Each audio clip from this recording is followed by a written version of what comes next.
Good morning to you. Welcome to Orlando Matters. I'm Keith Landry. Hope the weekend's off to a great start. Welcome back to Orlando Matters. I'm Keith Landry, talking to you now about the Alzheimer's and Dementia Resource Center in Orlando. And Nancy Squiliciati is with us, the Executive Director. I want to thank you for being here this Saturday morning. Thank you for having me. Good to have you here.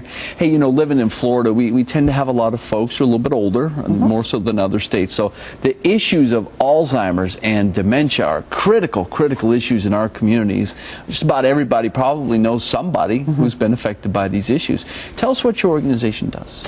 We are primarily focused on the caregiver, both professional caregivers and family caregivers, because we feel if the caregivers are well educated, have all the resources that they need, then they take better care of their loved one.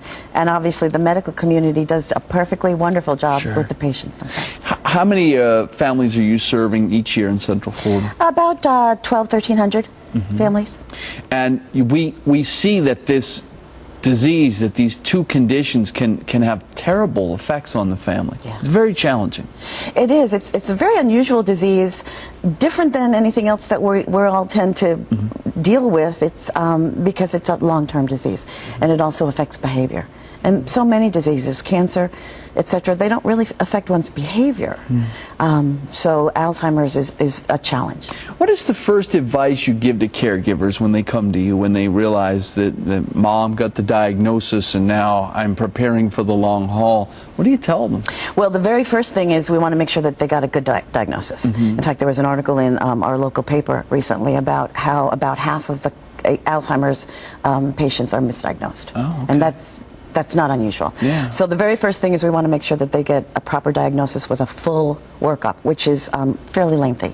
Once that's done, the really next step is to see an elder law attorney, because there's some issues that they need to get in place there. Yeah. And then from there we work with them on what we call care counseling to help them and their loved one and the patient to know how to deal with the disease. And how can you support the caregivers, and what do you tell them? Obviously they have to pace themselves, they have to take time for themselves, they have to not feel guilty when they take some time for themselves, right? A big part of what we tell them, though, is how to interact with the patient, because as the disease progresses, the patient tends to the difficult behaviors tend to come out, and the patients can be a little difficult to deal with. Perhaps a constant following the caregiver around constantly, asking them questions constantly, the same question over and over again. So we try and talk with the patient with the caregiver about seeing the patient and dealing with the patient's behavior from the patient's perspective, not from our perspective. I imagine some of this is on your website, right? A lot of it's on our website, yes. Tell us about that. Yeah, and the conference, we have a conference coming up in November that we're bringing in a speaker that actually is totally responsible for the change in the way we treat Alzheimer's patients nowadays. And we've got your website up on the screen right now. Tell us a little bit about what folks will find on there. We have a number of things. We have a whole range of different resources on there. We have hints on how to deal with a patient as far as communication goes. We have our events. We have, again, as I said, we have a lot of different resources. Nancy, how can Central Florida support your organization? You've been around about 27 years, a lot of hard work through the years. What can people do to support you? I think probably the best thing that they can do is to pass along to people that they may know that we're around. Because so often a caregiver will say, well, my loved one has been diagnosed, there's nothing anybody can do, so I don't think I need you. When in fact, there's an awful lot we can do to make their lives much better, to improve the quality of life of the caregiver and the patient. So the first thing I would say is get the word out. Get the word out about us. And how long do you continue to advise these folks? Because this can go on for years, right? Yeah. We tend to deal with the families for years, well beyond, from the first time that they think that there's an issue, well beyond the death of their loved one. And you have a fundraiser event or two coming up. What do you want to tell folks about that to invite them to get involved? Well, the most important thing is our September conference, November conference, rather, November 5th. That's open to the public, and that's going to be an excellent conference with Naomi File coming.